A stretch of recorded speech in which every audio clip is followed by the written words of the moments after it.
the coping and seething has completely fallen apart. Nobody hates Metroid Prime 4. The haters have been exposed as posers and frauds.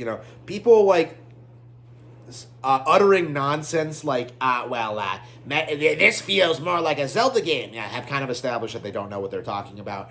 Essentially what's happened is that the bubble has burst, and the people who have been hyping up Metroid Prime 4 as like some AAA narrative driven like mature experience have been completely exposed. Like they got a Metroid game and they are genuinely upset about it. Seething about the storytelling, seething about the setting, seething about the characters, seething about Samus's actions in the game, kind of establishing that these people don't know the first thing about what they're talking about. They're unhappy with everything, and they're just very, very upset that like Metroid isn't what they hype themselves up. They hype themselves up to be. It's remarkable, looking back on this, is how this was like supposed to be the biggest and best Nintendo Switch game this entire generation. People ignored like, way better games like ARMS, like Xenoblade Chronicles 3, like No More Heroes 3, like Mario and Luigi Brothership, Princess Peach Showtime. The list goes on and on. Like, out of this, like, weird idea that, like, Metroid Prime 4 would be this, like, major game changer, that this would be this, like, huge AAA release, that this would be, like, the biggest game on the Switch, people were saying this was going to be bigger than, like, Tears of the Kingdom at one point, right? And this was obviously, like, never, ever going to happen. Anybody who knows anything about Metroid Prime knows that these games are niche, that, like, they aren't actually mainstream, and, like, the entire, like, community mindset that this was going to be like Nintendo's foray into like making mature games and for mature gamers. It was and always has been retarded. Like it's very interesting, like seeing Metroid Prime 4 come out and seeing like the reactions, because it very much reminds me of what happened when Metroid Prime 1 and 2 came out, because Metroid Prime 1 is generally considered a classic today. Everyone says it was great. People really, really, really forget what happened when Prime 1 came out. Like everyone was saying Halo was better. Everyone was saying Halo was a better first-person shooter, that it had multiplayer, that it had like, more realism to it. The actuality of it, like Halo was just always like generic FPS slop from the moment it was conceived, while Metroid Prime was more creative and like had way more of a strong single-player campaign. But, if you're the sort of person who doesn't play through single-player campaigns, if you're the sort of person who just plays the first level in Halo over and over again because, like, the escape sequence is so cool, like, what ends up happening is that you just, like, Metroid is just a higher quality game franchise made for a niche audience. And that's the simple reality of it, is that people are getting filtered by Metroid. They're getting filtered by what these games actually are, and they're getting upset about it not being like Halo. And that's always been the case, Like, people, by the time Metroid Prime 2 came out, like, this idea became more, like, widespread. Like, people would make fun of you for playing Metroid Prime 2. Like, people hated that game, and, like, how much Nintendo fans, like, really seemed to like it. And, like, that game was pretty much downplayed and ignored all throughout 2004, in spite of being such a good, like, follow-up to Metroid Prime in a lot of ways. And, the same thing happened to Prime 3, to an even greater extent. So, like, the reality of it is, like, this is nothing new. We've been seeing this happen for years, but my question is, like, why exactly did everyone other than myself not acknowledge it? Because I was the only person saying this was going to happen. I was the only person saying people were going to be underwhelmed by Metroid Prime 4. I was the only person, like, talking about this and making, addressing these situations and acknowledging that Metroid Prime 4 wasn't going to live up to the hype. I thought the game was going to be straight up bad for a long time. Like, I knew that people were going to be underwhelmed by it. Now, thankfully, I when the game came out, I actually did end up really enjoying it and really did enjoy playing it. But like, there's no denying that I do think Prime 1 is better, that Prime 3 is better. At this point, like, I think this is better than Prime 2. And only because of, like, just how much of Prime 2 is, like, standing around waiting in the dark world and doing fetch quests. It's like Prime 2 felt even more rushed than this did in some respects. And it was. They pumped that shit out in, like, 18 months. So, like, Prime 4, it's a really interesting game because on one hand, like, it was about what I expected. It was very, very good.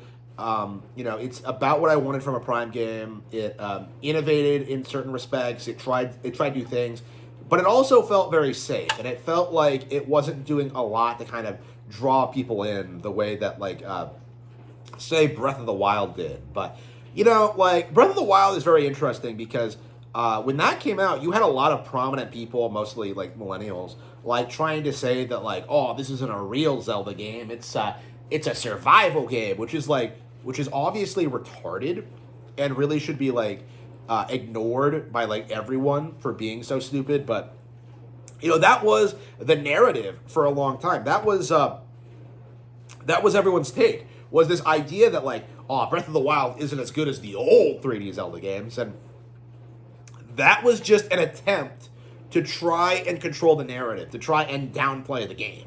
Like, it wasn't successful with Breath of the Wild, but to a certain extent, it has been successful with Prime 4. Because even if the game isn't as good as the original trilogy, it's still very good and still worth playing through. Like, I really enjoyed my time with it. Like, objectively, it's a very good game and better than anything from Western developers I've played in the past 15 years. Prime 4 did a lot right when it came to the character writing, when it came to the story, the tone, the setting. And yet, like, we're supposed to believe that, like, this game was some, like, epic disaster because it didn't, like, completely reinvent, like, the Metroid Prime formula and completely be, like, this huge, like, monumental success. It's like with the Fire Emblem Engage thing all over again, right? Like, so many people were calling this a franchise killer, but in actuality, this is just a game that, it's a follow-up to a game that reached its all-time high point, Like, it's kind of like with the stock price thing, Everyone's, like, saying, like, oh, the Nintendo Switch 2, the stock price dropped because the Switch 2 has failed. It's like, no, you dumbass. It's because they reached their all-time high in August, and they're just going back to pre-high levels, It's not, you don't constantly see upward trajectory with your numbers when it comes to this kind of thing. I don't see that with my subs or with my book sales, right? It's normal, right? You have to account for these, like, inevitable dips. So, like, for me, like, Prime 4 is a good game that didn't quite live up to, like, the expectations from the fan base, but honestly, and I do mean this, the fan base had way too high expectations for this to begin with. There should have been more skepticism towards the delay. There should have been more questions about who was actually making this game. There should have been, like, more thought put into this idea that, like, I wonder if the Metroid Prime game that was put into production because of Metroid Prime Federation Force is going to have elements from those games. Like, people legit did not think about that going into this. Like, people really thought they were just going to ignore Federation Force going into Prime 4. And, like, the entire game is built on a concept from Federation Force. The entire narrative that Prime 4, it just doesn't live up to expectations. It's coming from people who clearly weren't following the direction of the series at all and really know nothing about Metroid. The sheer amount of people I saw trying to say that, like, the Galactic Federation have never been characters in Metroid. They were mentioned in the original manual. People who said that, like, Metroid doesn't have dialogue. Like, it does, it always has. People who say things like, like Samus should be completely alone all the time. It's like, these guys are completely out of touch with, like, what the brand has been trying to do for, like, legit the past 20 years now. Guys are, like, bringing up stereotypes that were established back in, like, Super Metroid, like, Like it's very interesting to kind of see this because this is the same thing that happened. Like we saw this happen with like Super Metroid came out to a certain extent, right? You had like a bunch of boomers like do this thing where they're just like, well, the original Metroids didn't have a map, and so Super having one completely casualized it, which is like completely ridiculous because everybody used maps in Metroid, right? They would just have like the Nintendo Power maps, or they would draw their own maps, or like old school stuff like that. Like the idea that like having a map somehow ruin the experience is just hyperbolic, pedantic, autistic bullshit.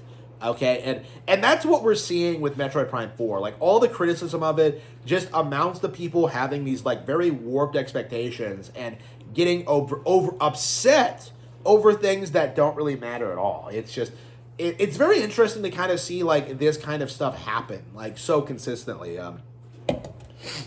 So many people I saw try to say this game was woke or it was cringe, and in actuality, it was just a gigantic cope, and it's really laughable how so many people are like trying really really hard to downplay what Nintendo has been doing with this brand and with Retro Studios. Like it's going to be very interesting to see like what the next Metroid project is, because I think considering like the dev cycle for this and like the fact that they've course corrected after this, I feel like it's going to be very very very difficult to have a follow up that doesn't radically improve on this in every way. That's kind of my mentality looking at this.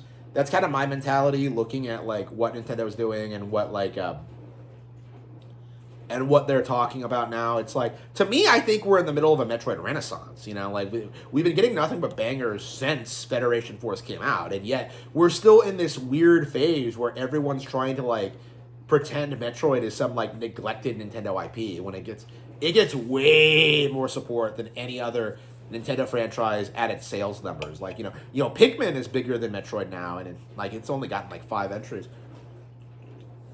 6 if you include the mobile game. So like Metroid is something that's it's in a very interesting position right now, where what I think is happening is that this is kind of the end of like the old era Metroid fans, because like a lot of people are starting to notice that like a lot of these people who purport themselves to be hardcore Metroid fans like have never played anything past like Fusion. Okay.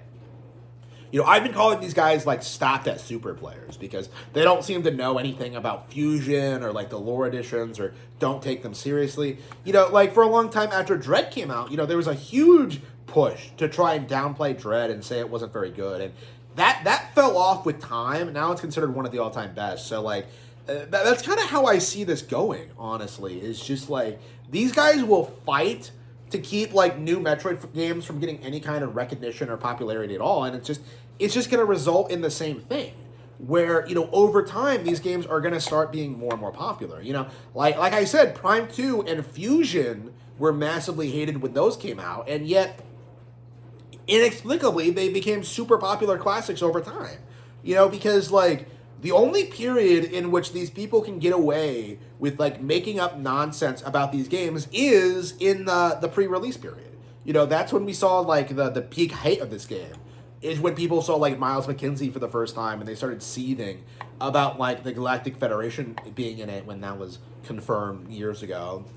Like it's remarkable seeing like what this game has turned into, and seeing just how many people are seething about nothing. It's going to be very interesting seeing like Metroid reach the point where it all falls apart.